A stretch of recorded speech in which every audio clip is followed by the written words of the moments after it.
பல ஆண்டுகளுக்கு முன்பு சென்னையில் பால் கடம்பவனம் என்று ஒரு மிகப்பெரிய மனிதர் இருந்தார். உள்ளத்தின் ஆழத்தில் அவருக்கு உண்மையான ஆண்டவனை பார்க்க வேண்டும் என்று ஒரு ஆசை. ஒரு நாள் நடு தெருவில் போய்கொண்டிருந்தார். ஆலயத்தில் ஆராதனை நடந்து கொண்டிருந்தது. வேடிக்கை பார்க்கலாமே என்று வெளியே நின்று கொண்டிருந்தார்.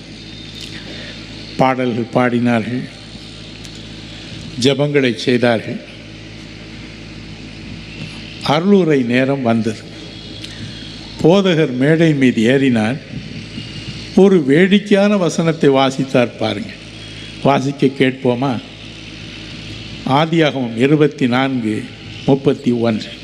அப்பொழுது அவன், கர்த்தரால் ஆசீர்வதிக்கப்பட்டவரே, உள்ளே வாரும்.